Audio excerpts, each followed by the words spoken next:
Welcome students to lecture 16 of MHHS 1. Today we are continuing with Gloria Kim's essay, Pathogenic Nation-Making, Media Ecologies, and American Nationhood Under the Shadow of Viral Emergence. Last time I went over some of the important definitions to understand Kim's media ecological argument in this essay about how this idea of preemptive biopreparedness becomes seeped into the everyday objects and behaviors of our everyday lives. In particular, I showed you how Kim bookends her argument by discussing the American Airlines IBM documentary Deadly Migration and its message of pathogenic nation-making. In the body of the essay, Kim focuses less on that message and more about the media around that message and the various affects or structures of feeling that arise from something like deadly migration. Last time, I also urged you to think about how this essay, written well before the COVID-19 pandemic, would still apply to our own post-pandemic structures of feeling, our anxieties and coping strategies to deal with living in a pandemic. A lot of Kim's essay details the preparative anxieties before the big one. What can we say, and what can we still learn from this essay after we've already experienced the big one? So keep this question in mind as you review the last lecture and view this one, and bring your ideas to our class discussion. In this first section that moves away from the documentary film Deadly Migration, we begin by dealing with the lessons learned from the film. We learn with a very concrete example of what exactly Kim means by media ecologies. Quote, "Beyond representation then, Deadly Migration is also a mediation. In addition to its message, understanding how it operates in this latter capacity brings to light how seemingly disconnected effects and affects are actually connected. Thus, it is necessary to track deadly migration through its larger media ecologies, the hidden, embedded, and largely uncounted objects, spaces, agents, and scales that constitute the experiential infrastructures of our daily worlds." So in other words, we're moving beyond the film's message about pathogenic nation-making, that's the message, and towards the question of this message's media, all the stuff around it that allows us to take in that message in our daily lives. So she begins this section by briefly returning us to that experience of watching that film as a passenger on that American Airlines flight. So just imagine this. We're strapped in with nowhere to go at 43,000 feet. We're sharing recirculated air with all the other passengers, and we're touching a screen that has been touched by countless others. We don't know if they've been cleaned in between flights. We are, in short, in a space that promotes heightened awareness to the film's message about the global circulation of emergent viral threats. And it doesn't even stop when we finish that film and finally get to watch Iron Man, that late 2000s film that we actually selected for our in-flight entertainment. It even continues as we get off the plane and see all these public health posters in the airport, and perhaps seeps into our subconscious awareness even when we get to the comfort of our own homes. What Kim means by media ecologies is that the message of the film doesn't exactly end after those 7 minutes. It's structurally reinforced in the objects, spaces, agents, and scales that are all around us all the time. Kim then borrows a word from Richard Gruson to describe how media and all that stuff around it that we may or may not think about, all that stuff, how that prepares us for the catastrophes of the future. This word is pre-mediation, meaning the preparation of the public at large for the future by constantly showing us projections and horizons, making us feel the future before we actually live in it. Deadly migration is definitely part of this project of pre-mediation, but so are a lot of other things. The examples Kim gives are CDC flu alert tweets, hand washing instructions, and fictional films like Contagion. When you look at the images of pre-mediation in Figure 9, I want you to think about how pre-mediation might be different from maybe something like post-mediation. So I just made up that word because I think it's appropriate to read this essay within our own post-pandemic moment. Now, in this post-pandemic moment, my phone is constantly giving me COVID exposure alerts. There are hand sanitizing stations everywhere, and there are vaccine tents all over the place. So if we rewind back to the moment of this essay in 2016, when we look at Matt Damon and Kate Winslet in those movie posters for Contagion, I think we're supposed to laugh a little bit at its fear-mongering. Notice on the poster it says, "Don't talk to anyone. Don't touch anyone." So we've now lived through those early days of the pandemic when we were literally scared to get within 6 feet of anyone. And many of us emerged with trauma, social anxiety, long COVID, brain fog, etc. It's maybe now a little harder to laugh at that pre-mediated hype. So what would post-mediation look like then? I would argue that a lot of the pathogenic nation-making is the same, but the media ecologies might look slightly different.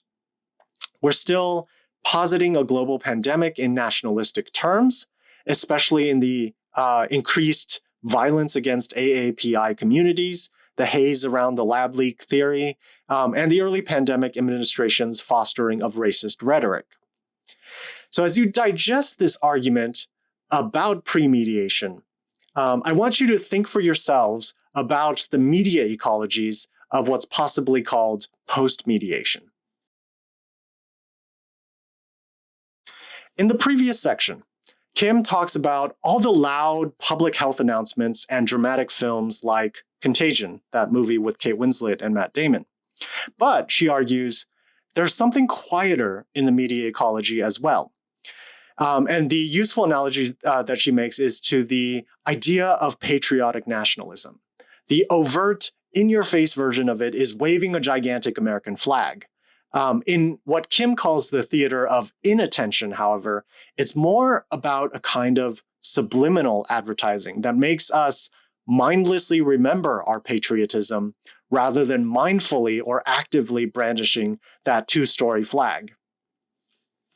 Kim's immediate examples of all of this are the SARS outbreak of 2003 and the swine flu in 2009. When those things happened, if any of you remember that, we saw trending alerts on Twitter, and more people were wearing face masks. Her point is that there is a kind of ordinariness and ubiquity of this concept of preemptive biopreparedness that permeates everyday life. She runs through an everyday interaction with the world after the outbreaks of 2003 and of 2009. Quote, "During any run-of-the-mill day these days, one could conceivably wake to the clock radio reporting a blip of flu activity in another part of the world. Have breakfast while skimming over a small sidebar report of the latest flu-related death. Head up the office elevator, barely noticing the proper coughing instruction poster that has hung there for years. Skim an online newspaper bearing the deadly migration banner ad at the top of the page. Skip past the weekly Centers for Disease Control tweet bearing the standard message, quote, influenza activity has remained at approximately the same levels as last week, end quote. So this day in the life vignette that Kim gives us is really meant to convey how we are confronted with all this preemptive biopreparedness media without actually even really paying attention to it. So notice the language that Kim uses. We're just skimming, we're barely noticing, and we're skipping past most of it. And yet, it has a real palpable impact on us. There is a kind of ridiculousness to this that we hear in Kim's characterization of the perpetual state of viral emergence without arrival. And this is from Kim, quote, "While the fact that deadly migration's projected outcomes have not yet materialized means that we live our lives suspended in its constantly deferred prophetic space. Its missed marks make us experience the limits of these techniques in apprehending risk." So in this space of the media ecology, there is this national theater of inattention, as Kim calls it, that depends on perpetual emergence and the constant failure of arrival. This means we can backburner all this media around us, but also kind of mindlessly keep it around as a low-level hum of everyday life. Again, I want you to think about how this national theater of inattention, think about it even in our post-pandemic moment. So every time, just personally, every time I get on a Zoom call, which is pretty much daily at this point after the pandemic, there's this kind of low-level hum in the background that this is for my safety. We're meeting in this virtual space because daily in-person meetings would be just completely irresponsible. Now I see fewer and fewer face masks, but when I do see one, it's a skimming over or skipping past rather than a fearful stare. There seems to be a brand new national theater of inattention. After documenting both overt and covert media ecologies of attention and inattention, Kim's essay moves on to the construction of a kind of ordinariness in crisis. Again, this essay was published in 2016, well before the COVID-19 pandemic, so we can just update the language of this argument a little bit. As we were going through the pandemic, the phrase "the new normal" was a phrase repeated ad nauseum. An annual COVID shot would become the new normal. At one point, we were thinking that masking would become the new normal. We said that remote work would become the new normal. We seem to be obsessed with what ordinary life would become the new normal. In this pre-COVID world of pre-mediation, however, Kim is speaking a little bit differently. Kim relies instead on Lauren Berlant's idea of, quote, crisis ordinariness. This is actually an idea that we're probably all too familiar with now, since every moment is constantly and consistently saturated with anxiety, crisis, and disaster. Climate change, war, generational divisions, structural racism, health inequities, income inequality all threaten our future and permeate the structures of feeling in the present. In this essay's pre-COVID world, the crisis ordinariness is about the, quote, ever potential pandemic risk.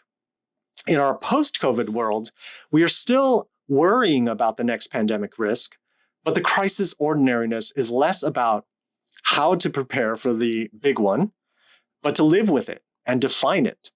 Our new normal that we just can't stop talking about is about living in this traumatic state without giving up the idea of the everyday, the quotidian routine, the new normal. We migrated to online teaching. People moved out of expensive California and into their parents' houses.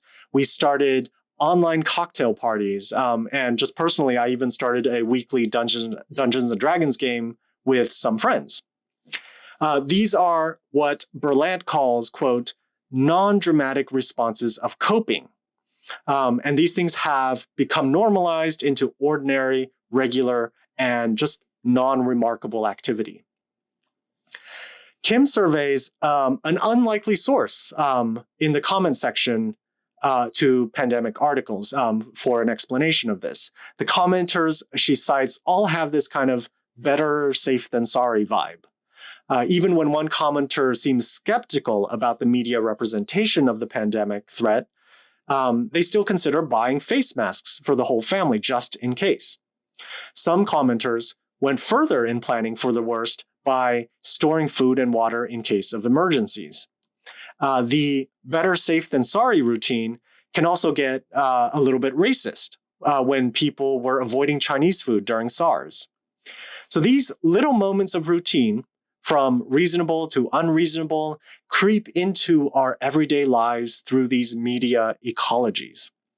And importantly, as Kim points out, this happens even when these commenters don't believe in the message of preemptive biopreparedness. Even when that one commenter believed that the media was lying about the pandemic threat, they still went out to buy face masks for the whole family. Even though they didn't believe it, they said, better safe than sorry.